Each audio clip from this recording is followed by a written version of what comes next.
greatest NFL comeback ever to happen while we was in the building. I wish we had a camera in the box, man, so you could just hear the live footage of me and K-Webb like, DT, come on, DT, do something. Get us a pick, get us a sack right here. Make somebody fall down or something. Then, boop, they went for 2. It was real weird. Like, man, why they went for 2 right there? It was just weird to me. I thought you make us need 3 touchdowns by you just kick an extra point, but they didn't. So I felt like that's how I kind of started. Then it was just play after play, then extra point miss and extra point miss. It was, hey, man, he was on the field with us, man. He was there. He definitely took his time getting there, but he did it for a reason. He wanted us to score all 33 of them points in the fourth quarter, man, in dramatic fashion. And he wanted it to be the greatest NFL comeback in history. You know what I'm saying? So that was DT Day, man.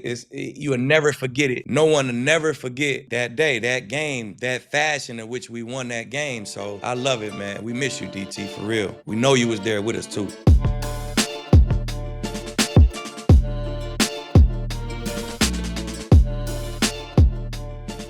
Ladies and gentlemen, boys and girls, you are now entering the no-lie zone, and my goodness, I cannot wait to talk to my guy Aqib Talib about what went down this weekend in Denver, Colorado. But man, Aqib, let's just jump right in, man. What the hell did we witness yesterday? Man, RK. I know you was in London. You ain't get to see it up close and personal like I did, but we witnessed history, man. That was history, man. Like for real. It was the greatest comeback in the NFL of all time, right? I think that's what they said it was, right? 33 points in the first. And it was a real blessing, man. We witnessed a real blessing just being DT was 33 when he passed. And we dropped 33 points in that fourth quarter, man. We was just waiting for RK was the box I was in, all the guys, we ain't never give up in the box. We seen the crowd leave. We seen maybe 20,000 people leave the stadium.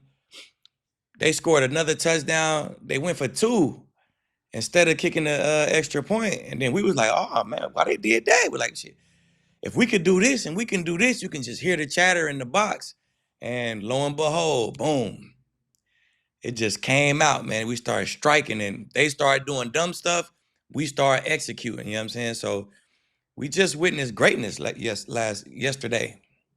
Yeah, man, it was special. And I love that you mentioned like what you guys were talking about in the box, because I'm sitting there in London in some random casino in Leicester Square trying to find a place to watch the game.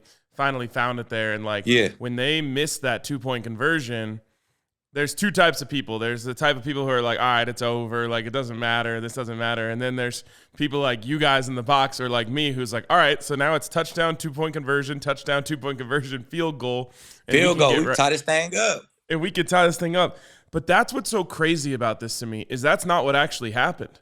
Like, the Broncos didn't just get to have a straight comeback where they, shut out the other team and came back and scored enough points.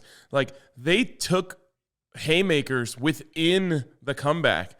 The tipped pass from Jackson Dart that ends up going through and going the other way. Like, that's another time where this team could have just laid down and said, all right, well, it's not our day. And like, if I got to be honest, that's the one time during the game where I thought, okay, maybe it just isn't their day.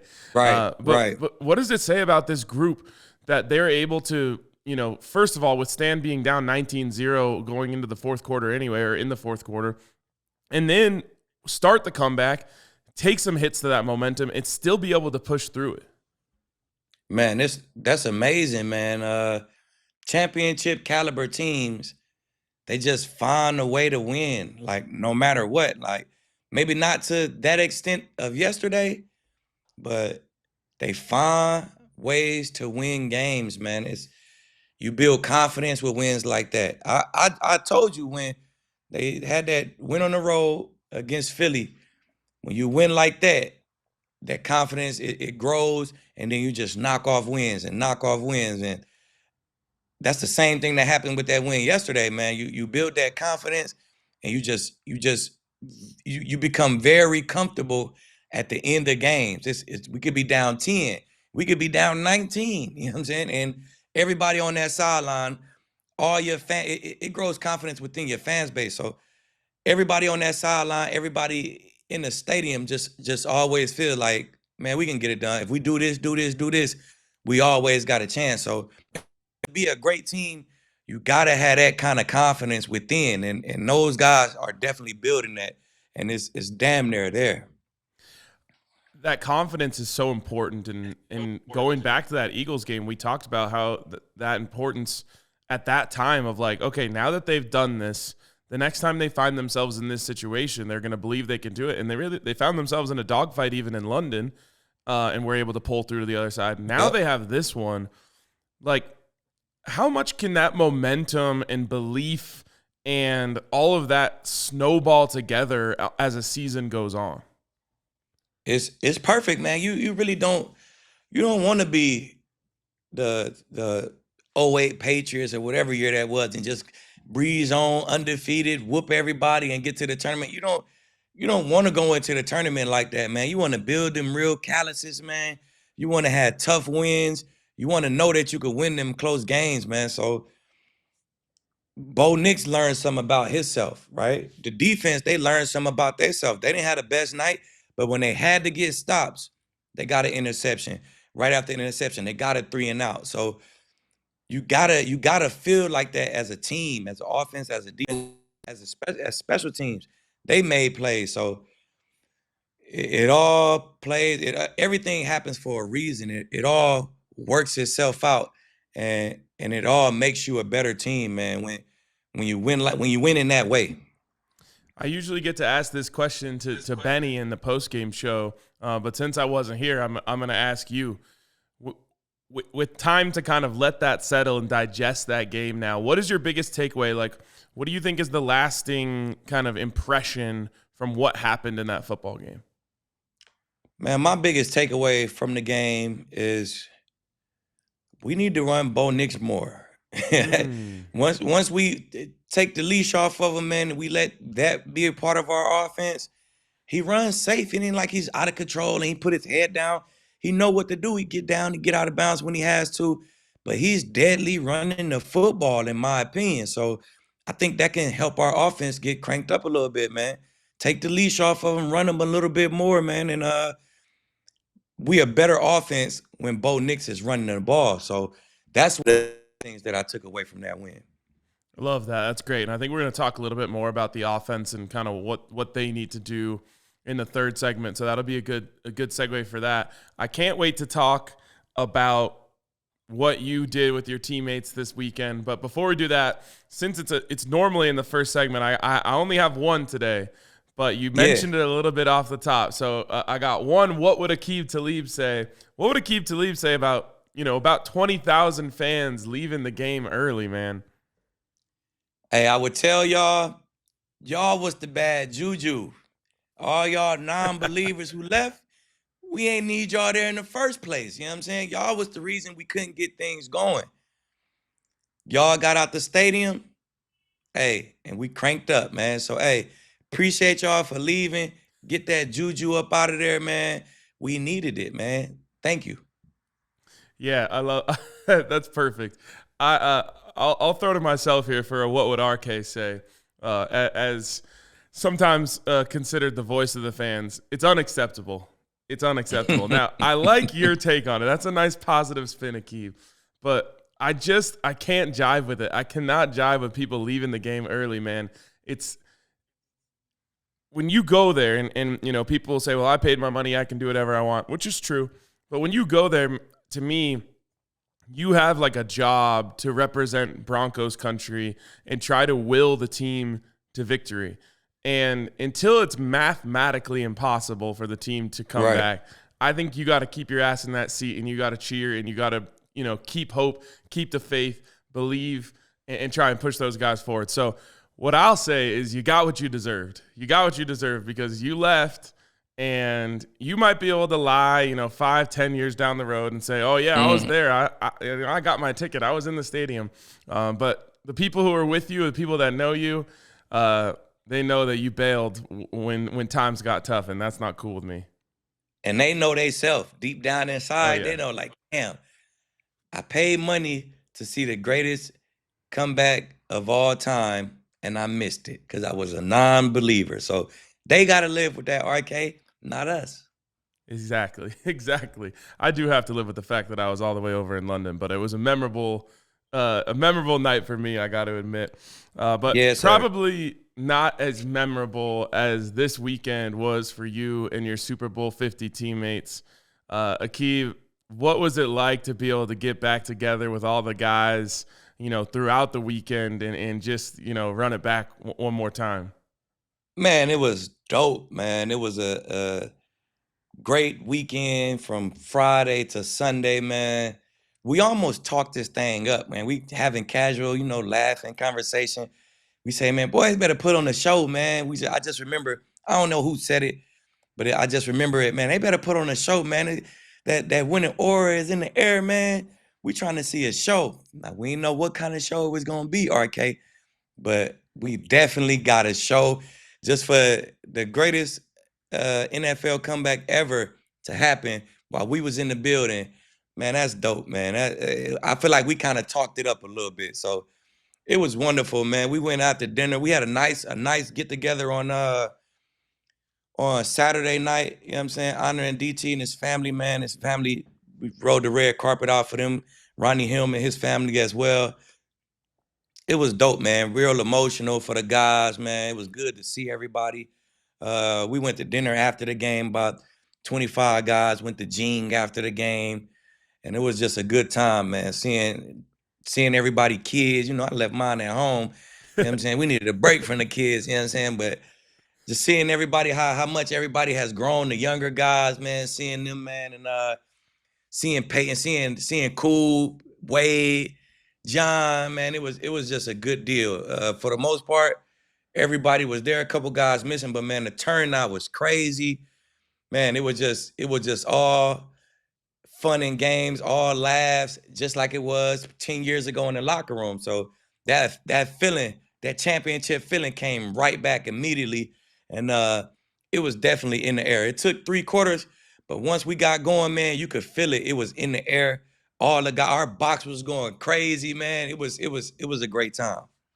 I love it. That's so awesome, man. And what a special thing that you guys have. Like, no matter where you go in life, no matter where you run into one of these guys, like, there's just something different about running into someone or being around someone that you won a championship with. Like, you have a lot of teammates throughout your career, but what is that bond like, to that next level with fellow champions? Man, it's crazy because I see former teammates all the time, right? From former Bucks, former Patriots, former Jayhawks, former Rams. I see them all the time, right? And, I played on a lot of teams. I meet a lot of people, right? Okay, so I forget guys' names. I forget people's names, you know what I'm saying? So I hit them, hey, my boy, what's up, baby? I just don't say, I know you, but I can't remember who the hell you are, right? With this Super Bowl 50 team, RK, I know everybody. As soon as I see him, hey, what's up, Bubba, Kenny, hey, 40, Bub, Pay. I mean, everybody. It's like, man, I just know it's every single person. I just remember them, boom, like I just remember this team so vividly, man, because hey, we were so close. It was a college style atmosphere, and that's special to me, man.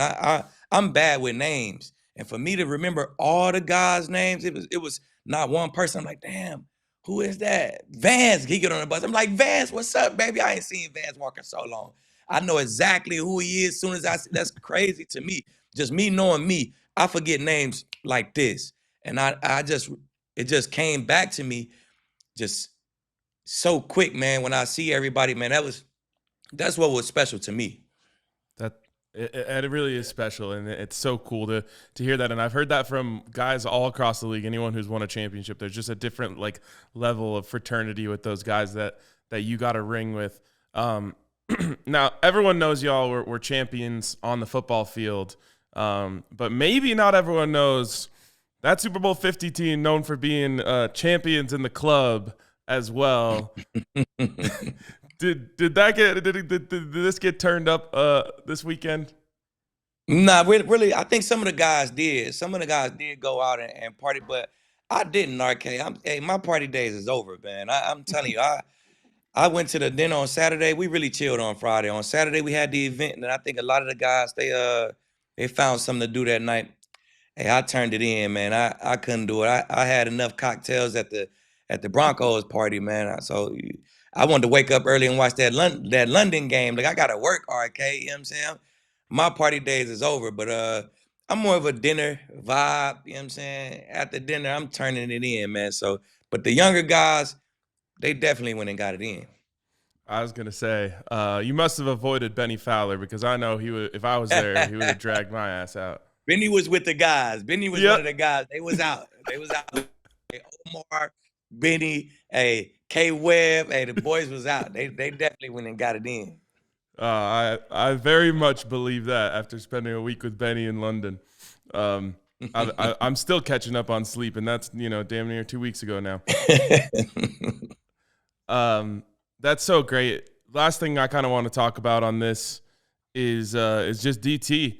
What was it like for you guys, to get to be there, to unveil the bust, like all of that stuff, and then there's no denying the fact that he reached down and put his hand on this team in the fourth quarter. Man, it was great, man. It's just to see his family, man. They so proud of him, man. Of course, everybody want him to be there.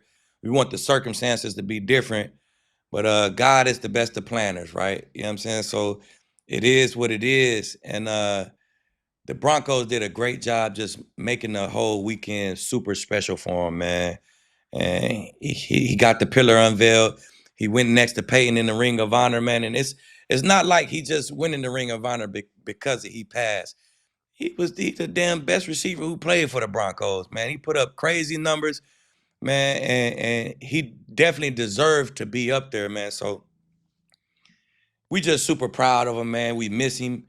It was the perfect mix, man. Let DT go in the Ring of Honor while we got the reunion. And like you said, it was in the air. We was in the box like, come on, DT, where you at, baby? We know you finna do something. The whole time.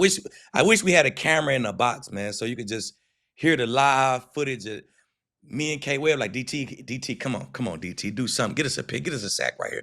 Make somebody fall down or something. Then boop, they went for two. It was real weird. Like, man, why they went for two right there? It was just weird to me. I thought you make us need 3 touchdowns by you just kick an extra point, but they didn't. So I felt like that's how I kind of started. Then it was just play after play, then extra point miss and extra point miss. It was, hey man, he was on the field with us, man. He was there. He definitely took his time getting there, but he did it for a reason. He wanted us to score all 33 of them points in the fourth quarter, man, in dramatic fashion. And he wanted it to be the greatest NFL comeback in history. You know what I'm saying? So that was DT Day, man. You will never forget it. No one will never forget that day, that game, that fashion in which we won that game. So I love it, man. We miss you, DT, for real. We know you was there with us too. It's such a great point. Like as I was leaving the game last night, I was just talking to the group of couple Broncos fans that we met up with in London, and I was saying, like, we will always remember where we were, what we were doing, because that game was so special. And I think that's an added layer of it is like, if DT was orchestrating it, he was saying like, no, we're going to make this so that everyone remembers this. This is the day that DT went into the Ring of Fame. This is the day that the Super Bowl 50 team came back. And it's the day that the Broncos pulled off one of the craziest comebacks in NFL history. It's just perfect. Everything about the day was epic, man. It was perfect, man. We was down, I think, 13-0 at halftime or whatever it was, 13-0, man. And the vibe, you could see the Broncos coming to the locker room. They're like, what's up, y'all? They wasn't panicking. We wasn't panicking, man. We had that celebration. The third quarter went by like this. It probably was the fastest third quarter I ever seen. I think we both had the ball 2 times or something super crazy. But third quarter went by so fast, then bam, it got started. Right at the end of the third quarter, it got started. Fourth quarter, it was cracking, man. That was probably the most entertained I've been watching football in a long time, man. It was an amazing game for real. Next time you want a camera in there, you got to let me know. Like DNVR will come in there. We'll get the whole setup. Nah, for real. I wish we would have had it. You should have, man. I heard DT name so many times in that box. Man, I wish we would have had a camera just, in the corner, just really just getting that good footage, man, because it was epic in that box. What's it like, kind of like watching the game? Because I heard Benny on the post game show. He was in there with you guys for a little while, and he said like after one of the coverage busts, like the whole no-fly zone was just losing their minds. Like, how the hell does that happen? Like, what's it like watching the game with the guys like that? It's good, man. We real critics, you know what I'm saying? We think we did it perfect, you know what I'm saying? But everybody make mistakes. But we ain't trying to see no mistakes, RK. We want to see perfect football. We want to see a dub mainly. So, we critique, you know what I'm saying? Just like regular fans. We fans. We in the box, we critique. But at the same time, we know the game. So when somebody mess up, we know exactly who messed up, just like that. You know what I'm saying? So it's good, man. I love watching the game with them guys. Everybody see it from different eyes, different perspectives and stuff. So I love watching the games with the guys like that. On that line, I was going to talk about this later, but I think it's good to talk about it now. We have a video here of Brian Burns walking into the locker room at the end of the game. And I bring this up because I can remember some days where there were certainly some questions of defensive play calling from some of you guys. Like, do you sympathize with this kind of energy from Brian Burns walking off the field after this? Hey, man, you just got to execute what's called. You know what I'm saying? You got to execute what's called. They rushed 3. Then that means y'all should have enough guys in coverage. I feel like they still didn't. I don't know what they was in. I don't know. If you rush 3, you shouldn't have one-on-ones like that on the outside. But, hey, dart through great passes, man. I feel like the ball to Mims, the ball to Sutton, them was great back shoulder passes. It was our receiver could make the play, or the defender would have had to turn around in an uncomfortable spot and make a hell of a play. So it is what it is. I feel like in those situations, he didn't take long to throw the ball. So even if y'all would have rushed 4, maybe if y'all would have rushed 5, we still would have been able to throw a 20-yard back shoulder. You know what I'm saying? It don't take that long. So, hey, man, that's just was his excuse that he made. You know what I'm saying? So it was going to happen no matter what coverage they was in. Yeah. From your perspective, especially as a lockdown corner, would you rather pressure, or would you rather, hey, let's get as many secondary guys out here as possible, and we know they're passing it? I'd rather let's get as many guys out here as possible. And if I'm the DB, if I know I got a lot of guys covering, I mean, I probably got help over top of me. I'm gonna have quick eyes, RK. As soon as he get into his route, boom, I'm looking back, and I'm gonna have some action on one of them back shoulders. You know what I'm saying? So I'm a be expecting it. You know what I'm saying? I know you're not gonna throw it over the top. What you gonna do? You're gonna throw it back shoulder. Those guys didn't look back for the ball, so that's on them. I like a lot of guys in coverage. So, and my 3-man rush looked like Malik Jackson, Von Miller, and D Ware. So that's a blitz in itself. You know what I'm saying? So I like it. Perfect. I would be remiss before we move on from the reunion if I didn't ask if there's a good story from this weekend that you can share with the people. Oh man, you're ruminating over the part that said that I can share. Yeah, I'm trying to, some of them just shouldn't be shared on here, but I don't know. I think the best ones, I think I already shared it, man. Just the vibe of that box, man. Just how much we believed in that box. It was real, man. We felt it in the air. It was real, man. I don't know if I really got just a real story like that. Okay. Let's move on, because weirdly, kind of once the dust settles, there's a lot to digest from that football game. And there was a lot of bad from the Broncos for, really 3.5 quarters. For you, were you more concerned with the offense having a bagel on the scoreboard for that long, or more concerned with the fact that, all told in the end, the defense gave up 5 touchdowns? Man, I probably would say the offense, because, the defense we saw what we was messing up on. It was small stuff. Like, man, we get a wheel route. We don't carry the wheel. They hit the tight end one time. They score on a screen. They gash us on the run. They score on the tip ball one time. Yeah. A pass interference, a 40-yard pass interference, and you a 1-yard run. I feel like that stuff is fixable, man. It was small stuff in the middle of our defense that we wasn't passing off crossers in our blitzes. I feel like that stuff is fixable. We just had a bad day. On offense, we just kind of been struggling, and you know, to kind of get all the way to the fourth quarter and we still got 0. That's kind of more concerning to me. But I do feel like the offense found something just by having to have that pressure on them. They found something, man. We got a dangerous quarterback, very mobile, very good on the run, throwing the ball. So why not run them more? You know what I'm saying? I don't never want to question Sean. I know he's a genius, but you want to protect your guy. But it's 2025, baby. It's the name of the game, man. The more mobile, the better. So I feel like going forward, we will run them more. We will have more quarterback design runs like we saw for the touchdown. And that'll make us a better offense. Third down. That need to be something we use on third down. Like, because it's dangerous. I know how dangerous it is to run a quarterback power. Like it's hard to stop. It's an extra blocker in there. It's hard to stop. You know what I'm saying?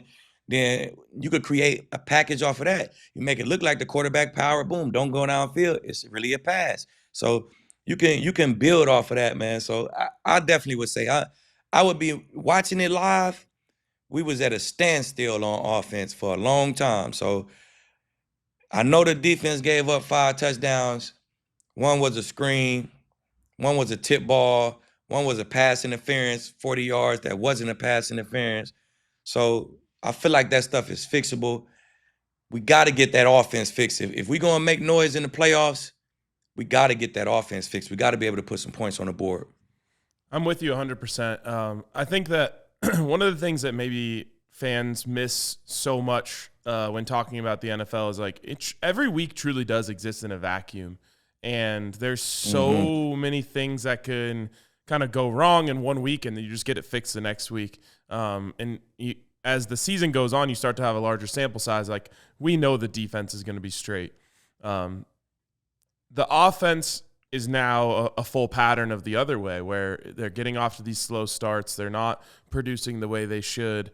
And you mentioned it a little bit, but I really just think that Sean has to take the reins off of Bo Nix. Like, you got to let him go. It really honestly reminds me of Dan Reeves and John Elway back at the early parts of John Elway's career. Like, it's the same stuff. There was a comparable game where the Broncos are down 19-0 going into the fourth quarter. Elway leads 3 touchdown drives. They come back to win. And the question was always like, well, why can't they do this in the first 3 quarters? Right. And for whatever reason, I just don't think that Sean Payton fully trusts Bo to just let him go play right now. But I think with the way that he played in that fourth quarter, he's earned the right to, say, hey, Sean, let's go be aggressive from the starting gun all the way down to, like, they go for that 4th down, which I liked. They're down in the red zone. I think it was late in the first half, if I remember correctly. Right. And they throw a screen they throw a screen to Cortland Sutton on 4th down. It's like, give Bo a chance to read the field. And if not, like you mentioned, take off and use his legs to score a touchdown. Hey, we got to let Bo run the ball twice right there. Like you said, one of them is a pass play, but we rolling it. If it's even a little bit open, Bo run it. And one of them got to be a straight quarterback design run. You know what I'm saying? So I don't think neither one of them happened. But man, the glass half full part is 33 points in the fourth quarter is 33 points in the fourth quarter, man. So they did find ways to score. And also, throughout the game, I swear the Giants must have batted down 10 balls. So who knows? Good things may have happened on some catch and run stuff, but Dexter Lawrence and the guys, man, they got their hands up. They had to bat down at least 10 balls, man. So to Bo Nix's point, I mean, to his credit, those could have been a lot of completions, a lot more first downs, some catch and run plays. We don't know what would have happened on those, you know what I'm saying? So They scored 33, man. It all came in one quarter. A lot of batted balls, man. So it's still there. It wasn't just it was bad for 3 quarters, 2.5 quarters. It kind of started at the end of that third quarter. We kind of got going. Uh, we scored when we had to score, man. That up tempo, maybe we do that. Just speed the tempo up a little bit. You know what I'm saying? From the jump, just not hurry up, but just speed it up just a little bit and just kind of keep guys out the huddle, muddle huddle, and just play faster, man. It seemed like he's comfortable doing that. He's comfortable running the ball. So let's do some of the stuff that he's comfortable doing. Absolutely. And I just love the way that he looked in that fourth quarter. Like, whether he's on the sideline or on the field, he just looked so in control and so like, yep, there's no doubt in my mind we're going to go do this. Even when the Giants went down and scored the touchdown after the pass interference, like they cut to Bo on the sidelines. He's like, all right, give me my helmet. Let's go. Like, all right, let's go. No fear. Then he came out and executed about as well as you can execute, man. Seam the Mims, get up on the ball, spike it, get the penalty, get us an extra 5 yards. Boom, then come run the play that they say they drew up on the board, never ran first time they ran it in the game.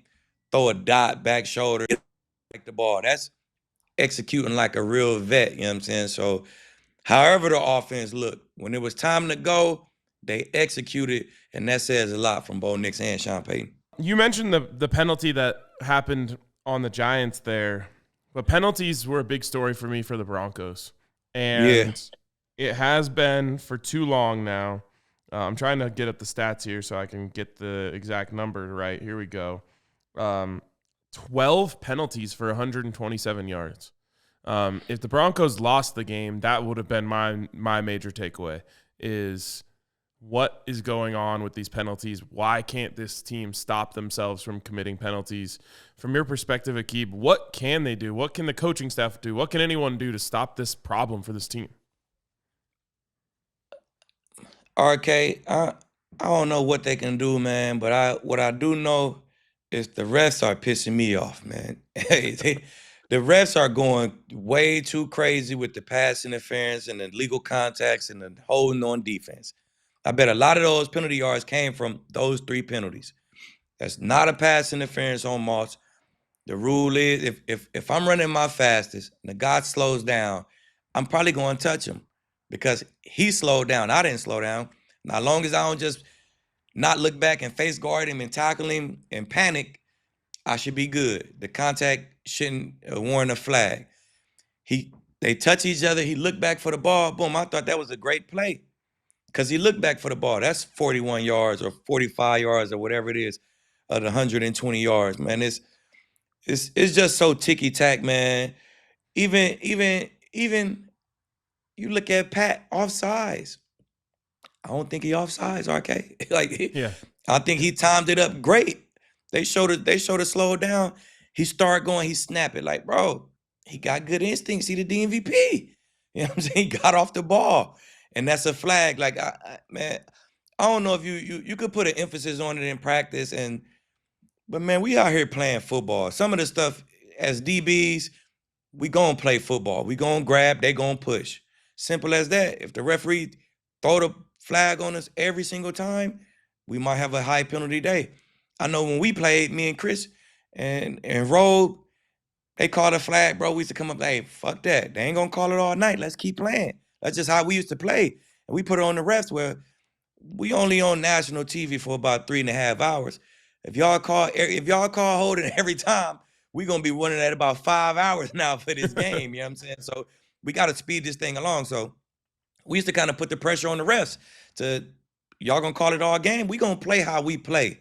And it's gonna be on y'all. So man, them boys 5-2 right now, RK, with all the penalties.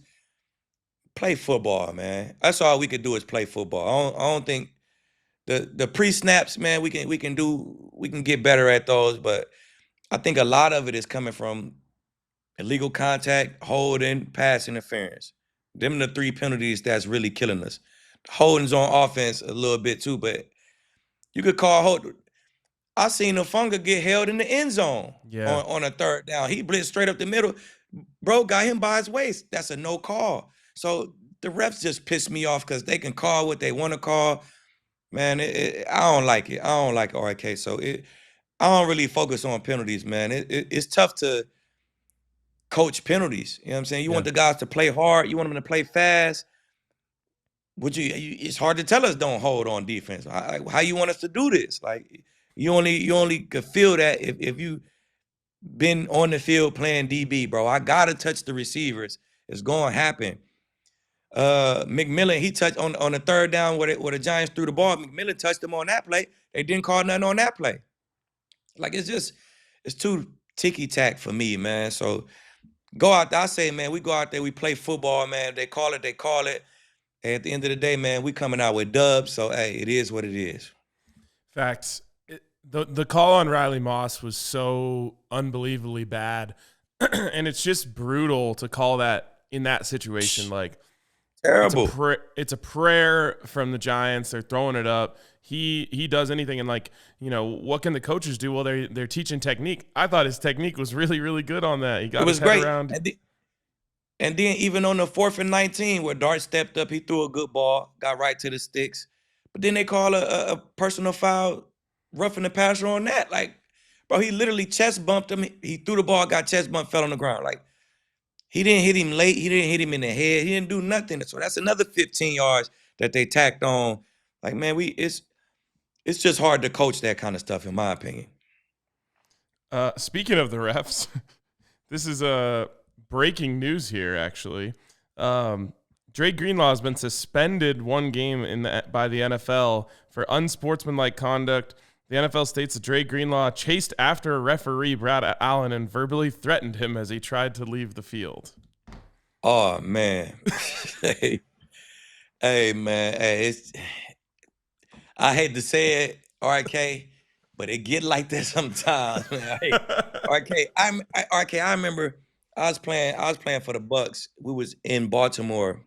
Now, I respect this ref. I forget his name, but he called a pass interference on me.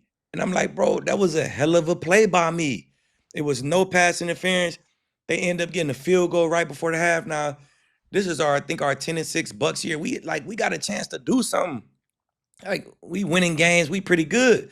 Raheem Morris year. Man, I went in the tunnel. I think it was halftime. I went in the tunnel. I seen that ref. Man, what the fuck? People lose games like that. Or maybe it was after the game, man. We lose games like that, man. The 3 points before the half, people lose games like that. He had brown eyes. I'll never forget it because he had like these light brown eyes. That soft ass, that was a brown eye ass call. Soft ass eyes. I got on him, RK. And he told me, will you play like a pussy? I said, motherfucker, RK, I almost got at him. He kind of grabbed me. And then I remember I seen him maybe like a year or two later, man. I apologized to him and he apologized like, yeah, no matter what you say, I gotta control myself and woo-de-woo. So it was good. But hey, man, hey, them referees really frustrate you sometimes, man. Greenlaw, man, maybe Greenlaw ain't played much anyway. I think he was on like a play count. You know what I'm saying? He probably played like, I don't know how many plays, 15, 20. He didn't play a lot. So take you another week, get more healthy, get a little bit more healthy than you already are. But hey, it be like that sometimes, Greenlaw, man. I hate to say it, but man, them refs, they will frustrate the shit out you, man. One thing I love about you, Aqib, is every time someone screws up, you've got a story of how you did something similar. I could relate. I've been there, man. I played a long career. I've been there, man. It's great. What was the last thing I want to talk? Oh, just in terms of Bo Nix and this offense, do you feel like they need to get more from the complementary receivers? Like Cortland, great game yesterday. Should have had 88 yards, which would have been perfect. They took one away from him at the end. But we haven't really been able to get consistent performances out of the other guys. Do you feel like this offense really needs one of them to step up and say, hey, no, I'm the true number two, you know, like I'm taking this by the reins?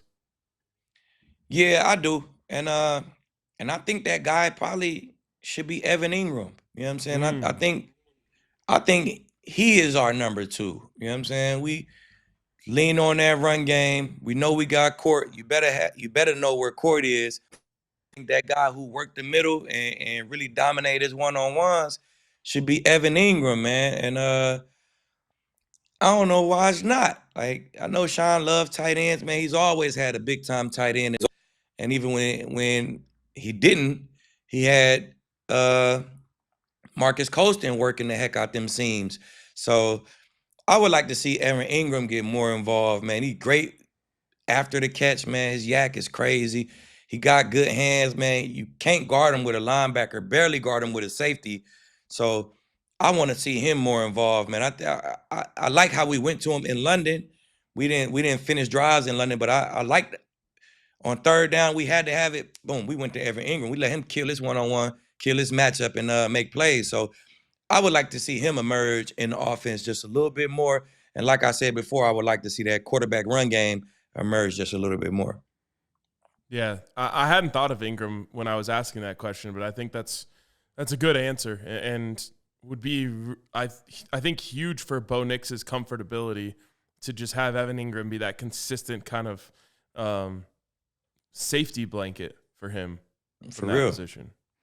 All right, And I think the number two guys like Mims, he our downfield guy. The moment you forget about him, he'll take you up top. So I know when teams preparing for us, they always know, like, hey, this they deep ball guy right here.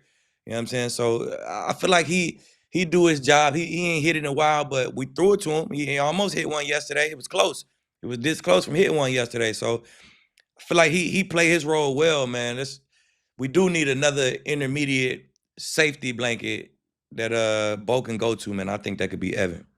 For sure. And then you have the options of Troy Franklin, too, who has shown some serious flashes this year. And, you know, he's had some exciting plays. And then Pat Bryant, slowly but surely, starting to, I think, prove himself to be a trustworthy target for Bo as well. I agree. All right, let's hop into the mailbag here.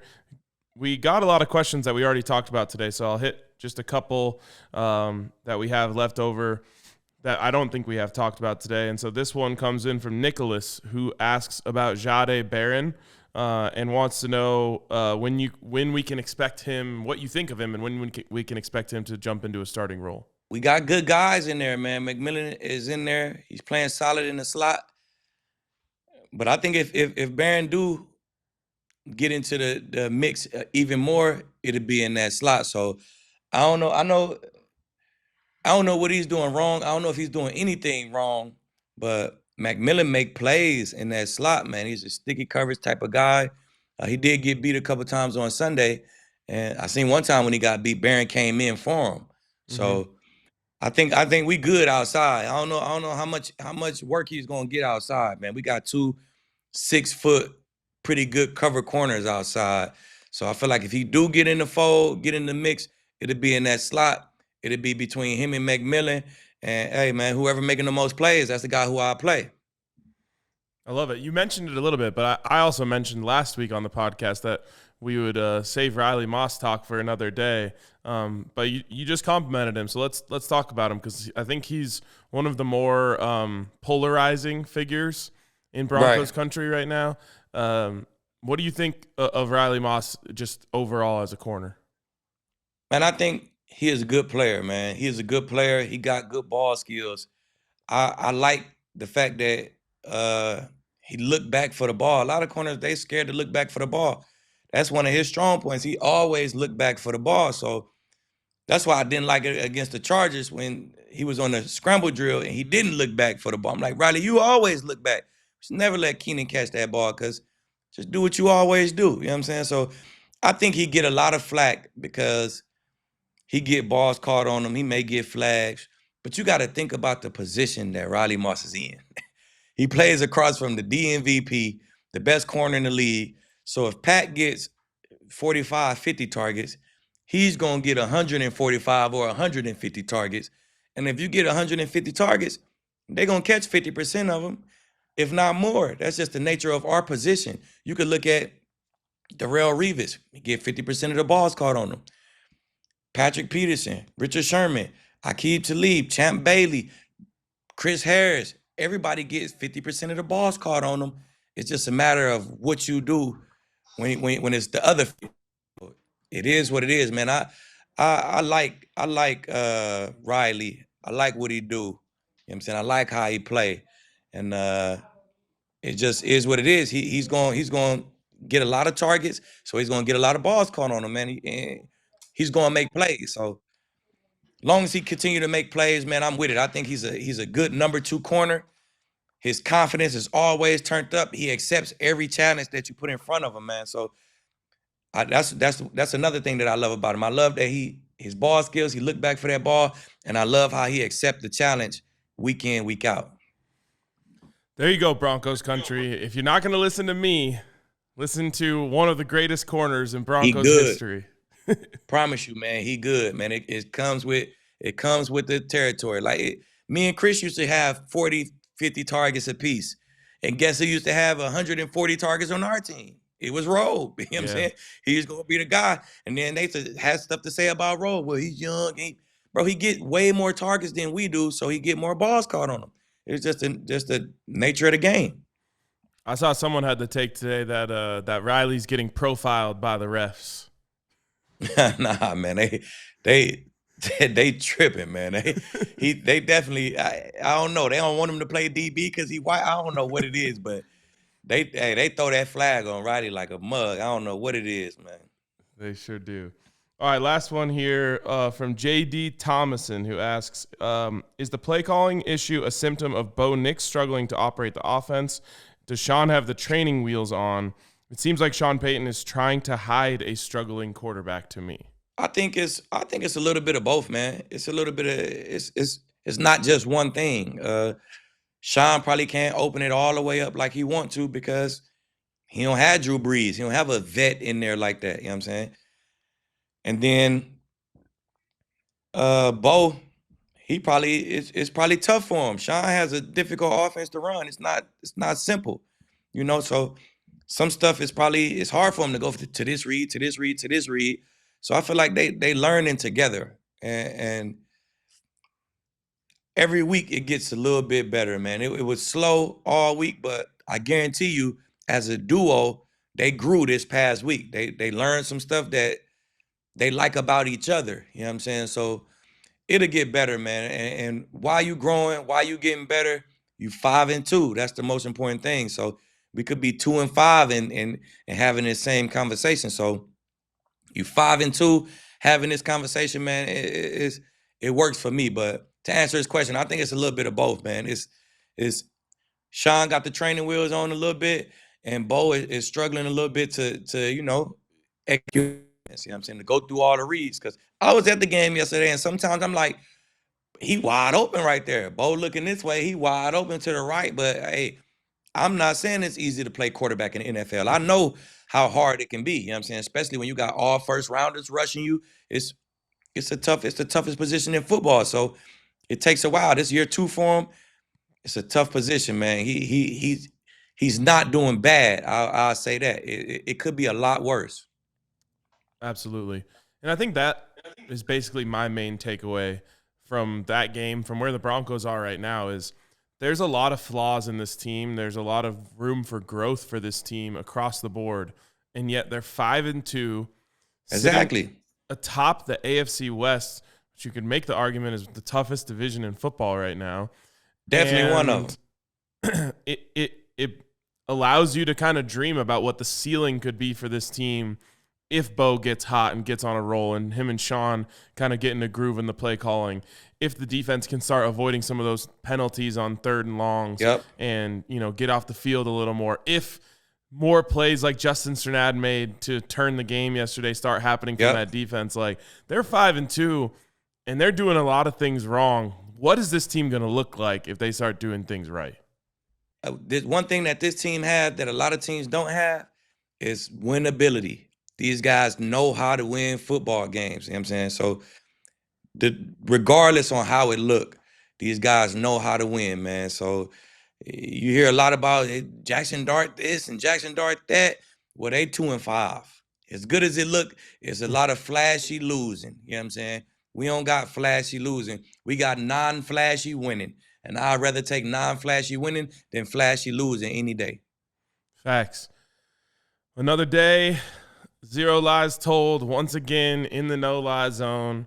Aqib, it has been a pleasure as always, and I look forward to doing this with you again next week. For sure. I'll see you Monday, RK. All right, see you then.